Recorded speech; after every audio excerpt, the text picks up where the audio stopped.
D Binoy ചേരുന്നു വിശദാംശങ്ങളുമായി. ബിനോയ്, ആന്റണി പറഞ്ഞതിൽ ഒരു വലിയ കാര്യമുണ്ട്. കാരണം ആദ്യ രണ്ട് കേസുകളിൽ അല്ലെങ്കിൽ ആദ്യത്തെ കേസിൽ ഒളിവിൽ പോയ പോലെ ഒരു സാധ്യത രാഹുൽ മാങ്കൂട്ടത്തിന് മുന്നിലേക്ക് തുറന്നു കൊടുക്കരുത് എന്നുള്ളത് കൃത്യമായി കണ്ടതുകൊണ്ട് അത് കൃത്യമായി പഠിച്ച് നടത്തിയ ഒരു നീക്കമാണെന്നുള്ളത് വ്യക്തമാണ്, നമുക്കത് മനസ്സിലായി. പക്ഷേ ഈ ആദ്യ കേസിലും ഇതേ സമീപനം പാലിച്ചാൽ പോരായിരുന്നോ എന്നുള്ള ഒരു കാര്യം അല്ലെങ്കിൽ അത്തരത്തിലൊരു ആരോപണം, അത്തരത്തിലൊരു അഭ്യൂഹം ജനങ്ങൾ ചോദിച്ചാൽ തെറ്റു പറയാൻ പറ്റുമോ? കാരണം ആദ്യ കേസിലെ പരാതി നൽകുന്നതിന് മുമ്പ് മാധ്യമങ്ങളിലൂടെയാണ് ഇര വെളിപ്പെടുത്തലുകൾ നടത്തിയത്. അവരുടെ ശബ്ദരേഖകളും ഒപ്പം തന്നെ സംഭവങ്ങളും എല്ലാം തന്നെ വാട്സപ്പ് ചാറ്റുകളും ഒക്കെ തന്നെ മാധ്യമങ്ങളിലൂടെയാണ് പുറത്തു വന്നത്. അതിന്റെ വ്യാപ്തി വളരെ വലുതായിരുന്നു. കാരണം എല്ലാ ആളുകളിലേക്കും അത് എത്തുകയും അത് പിന്നീട് മാധ്യമങ്ങളിലൂടെ ചർച്ചയാവുകയും പിന്നീട് അത് പൊതു വേദികളിൽ ചർച്ചയാവുകയും ചെയ്തിരുന്നു. അതാണ് സംഭവിച്ചത്. രണ്ടാമത്തെ പരാതിയും നേരെ എത്തിയത് KPCC പ്രസിഡന്റിന്റെ മുന്നിലേക്കാണ്. KPCC പ്രസിഡന്റ് അത് പിന്നീട് DGPക്ക് കൈമാറി മുഖം രക്ഷിക്കുകയും. മൂന്നാമത്തെ പരാതി ലഭിച്ചത് പത്തനംതിട്ടയിലാണ്. ആ പത്തനംതിട്ടയിൽ ലഭിച്ച പരാതിയിലെ രഹസ്യ സ്വഭാവം കാത്തു സൂക്ഷിക്കാൻ പ്രത്യേക അന്വേഷണ സംഘത്തിന് കഴിഞ്ഞു എന്നുള്ളതാണ് ഇതിന്റെ ഏറ്റവും വലിയ എടുത്തു പറയേണ്ട പ്രധാനപ്പെട്ട കാര്യം. കാരണം ആ പരാതി ലഭിച്ച ഉടൻ തന്നെ ഇമെയിലാണ് പരാതി ആയി ലഭിക്കുന്നത്. വീഡിയോ കോൺഫറൻസിംഗ് വഴി മൊഴി രേഖപ്പെടുത്തുന്നു.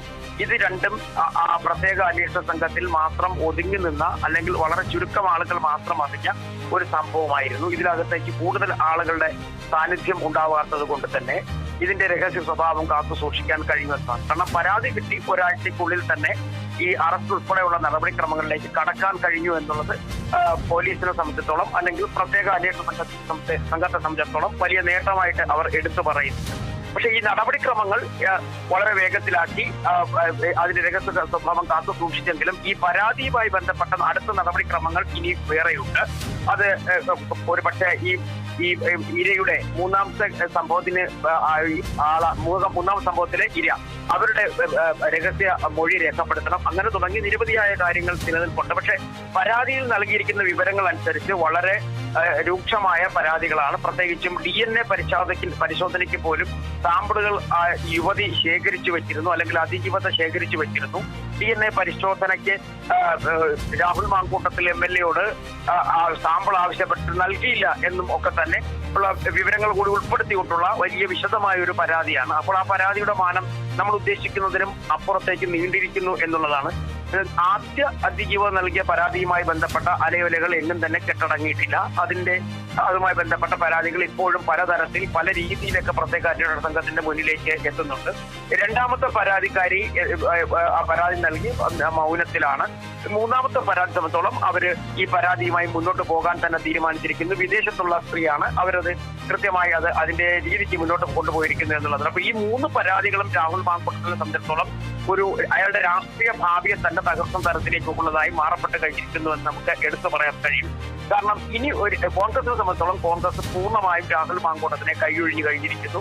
ഒരു കാരണവശാലും ഒരു നേതാവോ അല്ലെങ്കിൽ ഒരു അണികളോ ഈ കോൺഗ്രസിന്റെ പ്രവർത്തകരോ ഒന്നും തന്നെ രാഹുൽ മാങ്കൂട്ടത്തിന് ജയ് വിളിച്ച് എത്തും എന്നിനി പ്രതീക്ഷിക്കേണ്ട കാര്യമില്ല. കാരണം അത്രയധികം രൂക്ഷമായ പ്രതിസന്ധികളായത്. പക്ഷെ ഇനി സത്യാവസ്ഥകൾ തെളിയിക്കുക എന്നുള്ളതിന്റെ ബാധ്യത രാഹുൽ മാങ്കൂട്ടത്തിന് മാത്രമാണ്. ഇതിൽ എന്തെങ്കിലും തെറ്റായ നീക്കങ്ങളുണ്ടോ അല്ലെങ്കിൽ രാഹുൽ മാങ്കൂട്ടത്തിനെ കുടുക്കാൻ ശ്രമിച്ച നീക്കങ്ങളുടെ ഭാഗമായിട്ടാണോ മൂന്നാമത്തെ പരാതി? ആ പരാതിയിൽ എന്തെങ്കിലും കഴമ്പുണ്ടോ? ആ പരാതിയുമായി ബന്ധപ്പെട്ട കാര്യങ്ങൾ എന്തൊക്കെയാണ് എന്നുള്ള കാര്യത്തിലൊക്കെ സത്യാവസ്ഥ പുറത്തു വരേണ്ടതും ഇതിൽ രാഹുൽ മാങ്കൂട്ടത്തെ പങ്കില്ല എന്നുണ്ടെങ്കിൽ അത് തെളിയിക്കേണ്ടതും ഒക്കെ രാഹുൽ മാങ്കൂട്ടത്തിന്റെ ഭാഗത്തു നിന്നുള്ള കാര്യങ്ങളാണ്. അത് രാഹുൽ മാങ്കൂട്ടം ചെയ്യേണ്ട കാര്യങ്ങളാണ്. എന്നാൽ തന്നെയും ഇവിടെ ആരോപണ വിധേയൻ തന്നെയാണ്. തെറ്റ് ചെയ്ത ആളായി തന്നെ കാണപ്പെട്ട് കഴിഞ്ഞിരിക്കുന്നു. നിരീക്ഷണങ്ങളും കറക്റ്റാണ്, പോലീസിന്റെ കണ്ടെത്തലുകളും ശരിയാണെന്ന് പറയുന്നത്. എന്തായാലും IG പൂങ്കുഴലിയെ സംബന്ധിച്ചോളം അവർ ചോദ്യം ചെയ്യൽ തുടങ്ങി കഴിഞ്ഞിരിക്കുന്നു എന്നുള്ളതാണ്. പല ആവർത്തി രാഹുൽ മാങ്കൂട്ടത്തിനെ പിന്തുടർന്നെങ്കിലും പോലീസ് സംഘത്തിന് പിടികൂടാൻ കഴിഞ്ഞിരുന്നില്ല എന്നുള്ളതാണ് എടുത്തു പറയേണ്ട ഒരു പ്രധാനപ്പെട്ട കാര്യം. ഈ തദ്ദേശ ഭരണ തെരഞ്ഞെടുപ്പുമായി ബന്ധപ്പെട്ടുള്ള തെരഞ്ഞെടുപ്പിന്റെ പ്രചരണ വേളകളിൽ വളരെ കാര്യക്ഷമമായി ഇടപെട്ടുകൊണ്ടിരുന്ന സമയത്താണ് പാലക്കാട് വെച്ച് വീണ്ടും കേസ് ജാമ്യമില്ലാ വകുപ്പനുസരിച്ച് നീങ്ങി അറസ്റ്റിലേക്ക് കാര്യങ്ങൾ എത്തും. അതായത് ആദ്യ അതിജീവത മുഖ്യമന്ത്രിയെ കണ്ട് മൊഴി സംഭവങ്ങളെ കുറിച്ചുള്ള പരാതി നൽകുന്നു. തുടർന്ന് വളരെ വേഗത്തിൽ പാതിരാത്രിക്ക് തന്നെ മൊഴി രേഖപ്പെടുത്തുന്നു. ജാമ്യമില്ലാ വകുപ്പുകൾ അനുസരിച്ച് കേസ് ചാർജ് ചെയ്യുന്നു. ആ കേസ് ചാർജ് ചെയ്ത അന്വേഷണ സംഘം നീങ്ങുന്നതിന് തൊട്ട് മുമ്പ് തന്നെ പാലക്കാട് നിന്നും രാഹുൽ മാങ്കൂട്ടത്തിൽ രക്ഷപ്പെടുകയായിരുന്നു. ബംഗളൂരു കേന്ദ്രീകരിച്ചുണ്ടായിരുന്നു എന്നൊക്കെ പറയുന്നിരുന്നു. പക്ഷെ എവിടെയായിരുന്നു എന്നുള്ള കാര്യത്തെ കുറിച്ച് ഒരു വ്യക്തതയുമില്ല. പല ആവർത്തി MLA ഓഫീസിലേക്ക് നേതാക്കന്മാരെ അല്ലെങ്കിൽ വിവിധ രാഷ്ട്രീയ പാർട്ടികളുടെ നേതാക്കന്മാരെ വലിയ തരത്തിലുള്ള പ്രതിഷേധമൊക്കെ സംഘടിപ്പിക്കുകയും ചെയ്തു. ഇവിടെ നമ്മൾ മനസ്സിലാക്കേണ്ട ഒരു കാര്യം, BJP സംബന്ധിച്ചിടത്തോളം BJPക്ക് പാലക്കാട് എന്ന് പറയുന്നത് അവർ നിയമസഭാ മണ്ഡലം ഏറെ നാളായി കാത്തിരിക്കുന്ന ഒരു മണ്ഡലമാണ്. ഏതെങ്കിലും വിധേന ആ മണ്ഡലം കൈക്കലാക്കണം എന്നുള്ള പ്രതീക്ഷയോടുകൂടി മുന്നോട്ട് പോവുകയാണ് BJP. കോൺഗ്രസിനെ സംബന്ധിച്ചിടത്തോളം അത് നിലനിർത്തണം. ഇത് ഇങ്ങനെ രണ്ട് പോരാട്ടങ്ങൾ നടക്കുന്നതിനിടയിൽ തട്ടിയെടുക്കുക അല്ലെങ്കിൽ ഒപ്പം കൊണ്ടുപോവുക എന്നുള്ള നീക്കത്തിന് CPIM തയ്യാറെടുക്കുന്ന ഒരു സമയത്താണ് രാഹുൽ മാങ്കൂട്ടത്തിൽ എന്ന് പറയുന്ന യുവ നേതാവിനെ മൂന്നാമത്തെ പീഡന കേസിൽ അറസ്റ്റ് ചെയ്യപ്പെടുന്നത്. ആദ്യ രണ്ട് കേസുകളിൽ കോടതി നൽകിയ ജാമ്യ ഹർജിയുടെ പേരിലും അല്ലെങ്കിൽ കോടതിയുടെ നിരീക്ഷണത്തിൽ കേസുകൾ നിലനിൽക്കുന്ന സാഹചര്യത്തിലും ഒക്കെ രക്ഷപ്പെട്ടെങ്കിൽ ഇതിൽ അറസ്റ്റായിരിക്കുകയാണ്. പക്ഷേ ഇതിലെ രാഷ്ട്രീയ ചർച്ചകൾക്ക് ഒരിക്കൽ പോലും അവസാനമുണ്ടാകില്ല. അത് നീണ്ടു തന്നെ പോകും. കാരണം കോൺഗ്രസ് നേതാവ് എന്ന നിലയ്ക്ക് രാഹുൽ മാങ്കൂട്ടത്തിൽ മുഖ്യമന്ത്രിക്കെതിരെയും സർക്കാരിനെതിരെയും നടത്തിയിട്ടുള്ള രൂക്ഷമായ വിമർശനങ്ങൾ അത് വല്ലാതെ തന്നെ CPIMനെയും ഒപ്പം തന്നെ മുഖ്യമന്ത്രിയും വ്രണപ്പെടുത്തിയിട്ടുണ്ട്. ആ വ്രണം ഉണക്കുക എന്നുള്ളതിന് അതിന് പ്രത്യക്ഷത്തിലും പരോക്ഷമായും ഒക്കെ തന്നെ നേതാക്കന്മാർക്ക് മറുപടി നൽകേണ്ടി വരും. ആ മറുപടി ഇടതുപക്ഷത്തിലെ നേതാക്കളുടെ ഏറ്റവും വലിയ ആവശ്യം എന്നുള്ളത് രാഹുൽ മാങ്കൂട്ടത്തിൽ MLA സ്ഥാനം രാജിവെക്കണം എന്നുള്ളത് തന്നെയായിരിക്കും അല്ലേ? തീർച്ചയായും അങ്ങനെ തന്നെ വരും. കാരണം നിലവിലെ സാഹചര്യത്തിൽ ഒരു രാജിയിലേക്കൊന്നും വരാനുള്ള സാധ്യതയില്ല. കാരണം ജനപ്രതിനിധി എന്ന നിലയ്ക്ക് രാജി വെക്കണമോ വെക്കാനും വെക്കാതിരിക്കേണ്ടതൊക്കെ തീരുമാനമെടുക്കേണ്ടത് രാഹുൽ മാങ്കൂട്ടത്തിലാണ്. മറ്റ് കോൺഗ്രസിന് അത് നിർദ്ദേശിക്കാൻ പോലും അവസരം ഇല്ലാത്ത ഒരു സാഹചര്യം. കാരണം കോൺഗ്രസിൽ നിന്നും ആള് പുറത്തേക്ക് പോയിരിക്കുന്നു. കോൺഗ്രസുകാരനല്ല, കോൺഗ്രസിന്റെ സഹയാത്രികൻ പോലും അല്ലാത്ത തരത്തിലേക്ക് കാര്യങ്ങൾ മാറിക്കഴിഞ്ഞിരിക്കുന്നു. കേവലം ഒരു രാഷ്ട്രീയ പ്രവർത്തകൻ എന്നതിനപ്പുറത്തേക്ക് ഒന്നും അല്ല ഇപ്പോൾ രാഹുൽ മാങ്കൂട്ടത്തിൽ എന്നുള്ളതാണ് ഈ കോൺഗ്രസ് സംബന്ധിച്ചോളം അവർക്ക് എപ്പോഴും പറയാൻ കഴിയുന്ന ഒരു കാര്യം. പക്ഷേ കോൺഗ്രസിൽ MLA ആവുന്നതിന് മുമ്പ് യൂത്ത് കോൺഗ്രസിന്റെ നേതാവായിരുന്നപ്പോഴും കോൺഗ്രസിന്റെ സജീവ പ്രവർത്തകനായിരുന്നപ്പോഴും ഒക്കെയാണ് ഈ തെറ്റുകൾ മുഴുവനും രാഹുൽ മാങ്കൂട്ടത്തിൽ ചെയ്തു കൂട്ടിയത് എന്നുള്ളതാണ് ഏറ്റവും പ്രധാനപ്പെട്ട കാര്യം. അതിലാണ് കോൺഗ്രസിനുള്ളിൽ അല്ലെങ്കിൽ യൂത്ത് കോൺഗ്രസിനുള്ളിൽ നിന്നൊക്കെ പലതരത്തിലുള്ള വിമർശനങ്ങൾ യൂത്ത് കോൺഗ്രസിനെതിരെ ഉണ്ടായിട്ട് പോയിട്ടും അന്ന് രാഹുൽ മാങ്കൂട്ടത്തിന് രക്ഷകന്മാർ ഒരുപാട് പേരുണ്ടായിരുന്നു. ആ രക്ഷകന്മാരുടെ കരങ്ങളിൽ ഭദ്രമായിരുന്നു രാഹുൽ മാങ്കൂട്ടത്തിലെങ്കിൽ ഇപ്പോൾ അത്തരം രക്ഷകരില്ല. സ്വയം രക്ഷകനായി മാറണം. അല്ലെങ്കിൽ അത് കേസുമായി മുന്നോട്ട് പോകുമ്പോഴേക്കും ഇതിനൊക്കെ നേരിടേണ്ട ഉത്തരവാദിത്വം രാഹുൽ മാങ്കൂട്ടത്തിന് തന്നെയാണ്. അതുകൊണ്ട് തന്നെയാണ് ഒരു ക്ലീൻ ചിറ്റ് ഒരിക്കൽ പോലും രാഹുൽ മാങ്കൂട്ടത്തിന് കോൺഗ്രസ് ഒരിക്കൽ പോലും നൽകിയിരുന്നില്ല. വിമർശന വിധേയനാകുമ്പോഴൊക്കെ തന്നെ വലിയ തരത്തിലുള്ള വിമർശനങ്ങൾ പാർട്ടിയിൽ നിന്നും യുവ നേതാവിനെതിരെ ഉണ്ടായിരുന്നു. പ്രത്യേകിച്ച് നമ്മൾ കണ്ടതാണ് നിലമ്പൂരിലെ തെരഞ്ഞെടുപ്പ് അതിന്റെ ഉച്ചസ്ഥായിൽ എത്തി നിൽക്കുന്ന സമയത്താണ് PV അൻവറിനെ കാണുന്നതിന് വേണ്ടി പാർട്ടി നേതൃത്വത്തിന്റെ അറിവോ സമ്മതവും ഇല്ലാതെ രഹസ്യമായി അയാളുടെ വീട്ടിലേക്ക് പോകുന്നതും പിന്നീടുണ്ടായ പ്രശ്നങ്ങളും പ്രതിസന്ധികളും ഒക്കെ വലിയ തരത്തിൽ രാഷ്ട്രീയ കേരളം ചർച്ച ചെയ്യപ്പെട്ടിരുന്നു. കാരണം ഒരു ഉപതെരഞ്ഞെടുപ്പ് നടക്കുമ്പോഴൊക്കെ ഏതെങ്കിലും തരത്തിലൊരു വീഴ്ച കിട്ടിക്കഴിഞ്ഞാൽ ഭരണപക്ഷവും പ്രതിപക്ഷവും ഒക്കെ അത് കൃത്യമായി ചർച്ച ചെയ്യുകയും അതെങ്ങനെ വോട്ടാക്കി മാറ്റാം എന്ന തരത്തിലേക്കുള്ള കാര്യങ്ങളിലേക്ക് നീങ്ങുകയും ചെയ്യുന്ന പതിവാണ്. അങ്ങനെയുള്ള തരത്തിൽ പോലും ചർച്ചകൾക്ക് ഒരു പരിധിവരെ വഴിമരുന്നിട്ട ഒരു നേതാവായിരുന്നു ഈ കോൺഗ്രസ് നേതാവായിരുന്നു രാഹുൽ മാങ്കൂട്ടത്തിൽ എന്ന് വേണമെങ്കിൽ പറയാൻ കഴിയും. അങ്ങനെ തുടക്കം മുതൽ വലിയ തരത്തിലുള്ള പ്രതിസന്ധികൾ കോൺഗ്രസിനുണ്ടാക്കിയിരുന്നു. പക്ഷേ കോൺഗ്രസ് ആദ്യ ഘട്ടങ്ങളിലൊക്കെ തന്നെ രാഹുൽ മാങ്കൂട്ടത്തിന് കുട പിടിച്ചത് വേറൊന്നും കൊണ്ടല്ല, സർക്കാരിനെതിരെ മൂർച്ചയേറിയ ആക്രമണം നടത്തുവാൻ അല്ലെങ്കിൽ വലിയ തരത്തിലുള്ള പ്രയോഗങ്ങൾ നടത്തുവാൻ ഇത്രയധികം വിമർശനം നടത്തുന്ന ഒരു യുവ നേതാവ് ഉണ്ടായിരുന്നില്ല. അത് കോൺഗ്രസിനെ സംബന്ധിച്ചോളം ആ സമയങ്ങളിലൊക്കെ തന്നെ വലിയൊരു ശക്തിയായിരുന്നു. പക്ഷേ പിന്നീടാണ് ഈ രാഹുൽ മാങ്കൂട്ടത്തിന്റെ മുഖം മാറി വരുന്നതും രാഹുൽ മാങ്കൂട്ടത്തിൽ ഒരു വലിയ കുഴപ്പക്കാരനാണ്, അല്ലെങ്കിൽ പീഡനങ്ങളിൽ 1 അല്ല 2 അല്ല 3 പീഡനങ്ങളിലേക്ക് എത്തപ്പെട്ട് കഴിഞ്ഞിരിക്കുന്നു. ഇത് കോൺഗ്രസ് സംബന്ധിച്ചോളം എത്ര മലക്കം അറിഞ്ഞാലും എത്ര പിന്തള്ളി പറഞ്ഞാലും കോൺഗ്രസ് ഇതിന് ചില സമയങ്ങളിലൊക്കെ മറുപടി പറയേണ്ടി വരും. കാരണം ഈ പീഡനങ്ങളൊക്കെ നടക്കുന്ന കാലഘട്ടം അയാൾ കോൺഗ്രസ് നേതാവായിരുന്ന സമയത്തായിരുന്നു. ഇപ്പോൾ കോൺഗ്രസ്സുകാരനല്ല എന്ന് പറഞ്ഞെങ്കിൽ തന്നെയും പക്ഷേ ഒഴിവാക്കി എന്നുള്ളത് കോൺഗ്രസ് സംബന്ധിച്ചോളം വലിയൊരു നേട്ടമാണ്.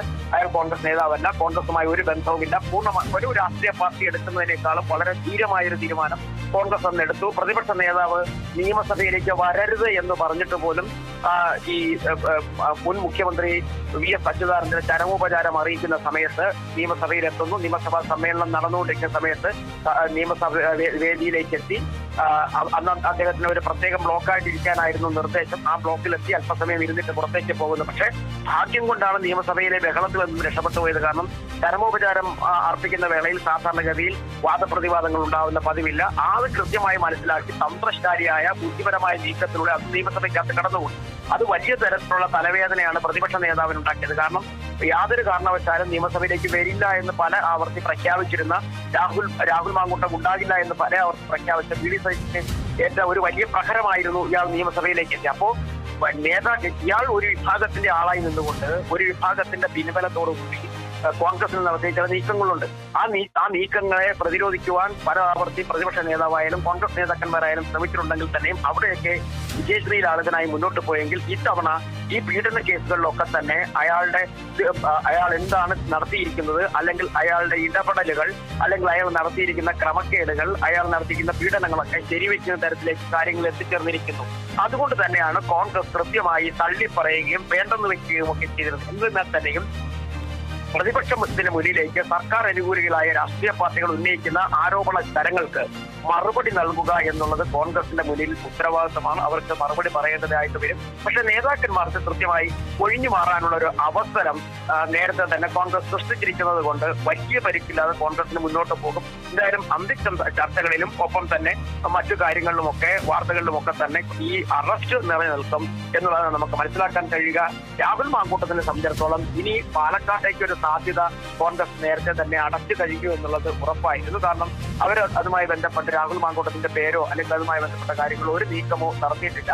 സ്വതന്ത്രമായി പ്രവർത്തിക്കുന്ന ഒരു MLA എന്ന രീതിയിലായിരുന്നു പലപ്പോഴും ഈ സമീപ സമയങ്ങളിൽ ഈ കഴിഞ്ഞ 10-15 ദിവസമായിട്ട് അയാൾ പാലക്കാട് ഉണ്ടായിരുന്നത്. ജനങ്ങളുടെ ഇടയിലേക്ക് ചെല്ലുന്നു, ജനങ്ങളുടെ പ്രശ്നങ്ങൾക്ക് പരിഹാരം കണ്ടെത്താൻ ശ്രമിക്കുന്നു, കത്തുകൾ നൽകുന്നു. അത്തരത്തിലൊരു നീക്കം നടത്തുന്നെങ്കിൽ തന്നെയും കോൺഗ്രസ് നേതാക്കന്മാർക്ക് വലിയ കാര്യമായ ഇടപെടലുകളോ ചർച്ചകളിലോ ഒന്നും പങ്കെടുത്തിട്ടില്ല ഈ രാഹുൽ മാങ്കൂട്ടത്തില്. പിന്നെ ആ പാലക്കാട് ജില്ലാ കമ്മിറ്റിയിലെ ഒരു വിഭാഗത്തിന്റെ പിന്തുണ രാഹുൽ മാങ്കൂട്ടത്തിന് ഉണ്ടായിരുന്നു എന്നുള്ളതിനപ്പുറത്തേക്ക് മറ്റ് തരത്തിലുള്ള ഒരു പിന്തുണയും കഴിഞ്ഞ കുറെ നാളുകളായി കോൺഗ്രസിൽ നിന്ന് രാഹുൽ മാങ്കൂട്ടത്തിന് ലഭിച്ചിട്ടില്ല എന്നുള്ളത് എടുത്തു പറയേണ്ട പ്രധാനപ്പെട്ട കാര്യമാണ്. പക്ഷേ ഒരു നേതാവിൽ നിന്ന് പോലും ഉണ്ടാകാൻ പാടില്ലാത്ത കാര്യങ്ങൾ രാഹുൽ മാങ്കൂട്ടത്തിന്റെ ഭാഗത്തും സംഭവിച്ചിരിക്കുന്നു.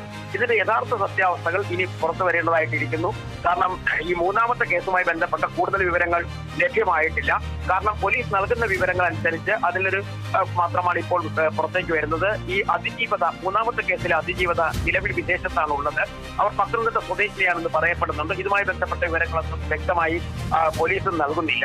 അതുകൊണ്ട് തന്നെ ഈ കേസിന്റെ ഒരു എന്തൊക്കെയായിരിക്കും വകുപ്പുകൾ എന്നുള്ളത്, അല്ലെങ്കിൽ ഏതൊക്കെ തരത്തിലായിരിക്കും ഈ കേസ് ചാർജ് ചെയ്യുക എന്നുള്ള കാര്യത്തിലൊക്കെ അല്പസമയം കഴിഞ്ഞ് മാത്രമേ നമുക്ക് അറിയാൻ കഴിയുകയുള്ളൂ. കാരണം ചോദ്യം ചെയ്യുന്നത് പ്രത്യേക അന്വേഷണ സംഘമാണ്. IG പൂങ്കുഴലിയാണ് ഇതുമായി ബന്ധപ്പെട്ട് ഈ ചോദ്യം ചെയ്യലിൽ പങ്കെടുത്തുകൊണ്ടിരിക്കുന്നത്. അപ്പോൾ കൃത്യമായും ഈ പഴുത വെച്ചൊരു നീക്കം അത്തരം ചോദ്യം ചെയ്യലിലും ഉണ്ടാകും എന്നുള്ളത് ഉറപ്പാണ്.